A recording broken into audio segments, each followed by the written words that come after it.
The ultimate career trap is believing that you are completely irreplaceable. But the second most dangerous trap is a toxic boss believing the exact same thing about themselves. 3 months ago, I stood in a packed conference room and watched my manager gleefully erase an entire year of my hard work right in front of my peers. She thought she was deleting worthless spreadsheets, but she actually pulled the pin on a grenade that would level her entire career. Less than a minute later, my phone buzzed with an offer that changed my life and handed me the ultimate weapon for professional justice. To understand how a single click destroyed her career, you have to look at how this corporate warfare actually began. Almost 2 years ago, I accepted a role at a struggling consulting firm called Crestview Operations as their lead client coordinator. The job description was dry and filled with corporate buzzwords about tracking metrics and handling communication logs. What the recruiters conveniently left out was that the firm was losing major accounts at an alarming rate, and my predecessor had walked out without notice after only a few months. My immediate supervisor, Clara Vance, made it clear from my very first day that she despised my position. She belonged to that rigid school of management that views clients as nothing more than automated invoice numbers on a screen. To Clara, a business transaction required zero human emotion, and any deviation from standard templates was a waste of company time. I realized within my first month that this exact robotic attitude was the reason our biggest accounts were quietly jumping ship to our competitors. I decided to quietly rebel by injecting actual humanity into my daily client outreach.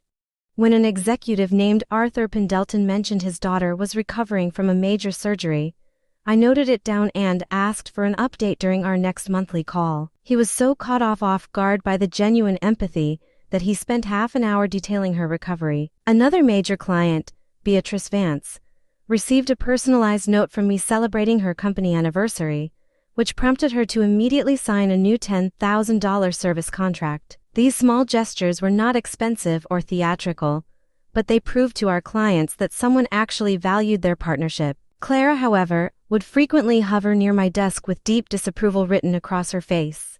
During our monthly performance reviews, she would tap her pen aggressively against her clipboard and question why my average call times were longer than the department standard. I tried to explain that these longer conversations were building the deep loyalty that kept our business afloat, but she only cared about her rigid corporate formulas. She completely missed the fact that I was rapidly becoming the sole anchor keeping our largest accounts tied to the firm. A major retail chain owner named Silas Vance began bypassing our main customer service line entirely just to speak with me directly. Another vital client, Tatiana Cross, whose logistics company brought in our highest monthly revenue, openly told me she stayed with our firm solely because of our regular conversations. While Clara celebrated her useless speed metrics, I was securing the actual foundation of our corporate revenue. The underlying tension finally boiled over during our annual company retrospective meeting. Our chief executive, Donald Sterling, stood before the board and announced that client retention had reached an unprecedented peak. He praised our department's recent shift toward personalized client care and suggested we implement it company-wide.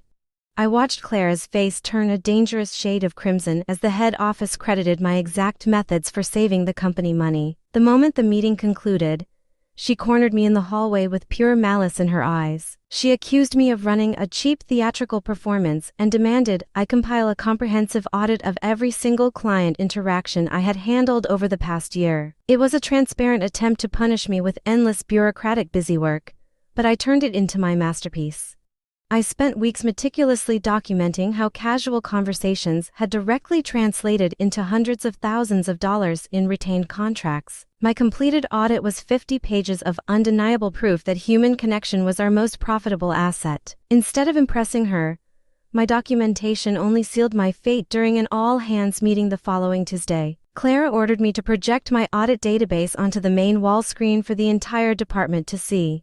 I expected a constructive debate, but she immediately began framing my detailed relationship notes as unprofessional boundary violations. She told the room that casual chit-chat was a cancer to corporate efficiency and that my work represented a total failure of professional standards. The room grew suffocatingly hot as 23 of my colleagues watched her systematically humiliate me. Then, she moved her mouse cursor over the master database file containing a year of invaluable relationship insights.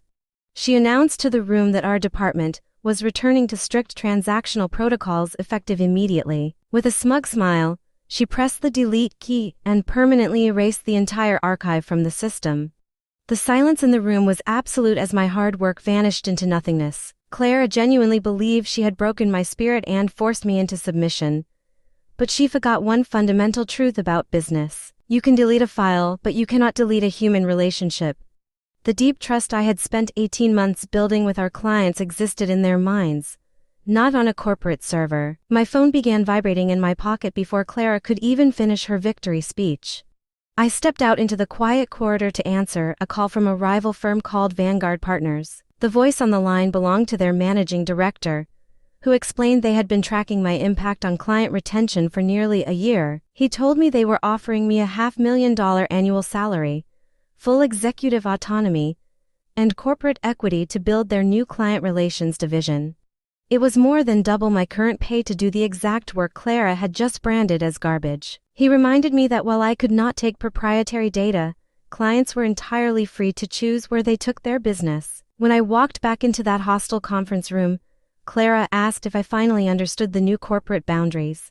I looked at the blank projector screen, then at my stunned coworkers, and announced my immediate resignation. I cited a hostile work environment, gathered my personal belongings, and walked out the door while Clara stammered about notice periods. Within 3 days, I was sitting in a beautiful new office at Vanguard Partners, completely liberated from her toxic management. I never sent a single solicitation email or made a single predatory sales call to my old accounts. I simply updated my public professional profiles and let the natural laws of business take care of the rest. Arthur Pendleton called my new office by the end of my first week, stating he had heard of my transition and wanted to move his entire manufacturing portfolio to Vanguard. By Friday evening, 5 more major clients had reached out to transfer their accounts because they refused to deal with Clara's automated system. A month later, I learned through industry contacts that Crestview Operations was in a state of absolute financial free fall. Clara had tried to manage the accounts with her rigid templates, and the clients had responded by terminating their agreements. She had even tried to lecture Silas Vance about professional distance when he canceled his contract, which only insulted him further. My new firm was breaking revenue records while my former employer was facing a massive board investigation over lost accounts. The ultimate satisfaction came when Donald Sterling called me directly, begging me to return as a vice president with a massive salary increase. He even hinted that Clara's position was being terminated due to her catastrophic failure to retain revenue. I politely declined his offer, telling him that Vanguard Partners had valued my philosophy from day one without needing a crisis to understand it.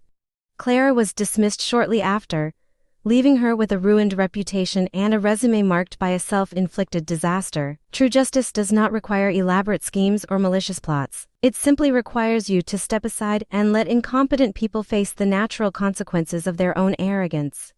Today, I lead a thriving division built entirely on the human connections that Clara tried so hard to destroy. When someone attempts to minimize your value or erase your hard work, remember that their ignorance is a trap they are setting for themselves, and your success is the ultimate response.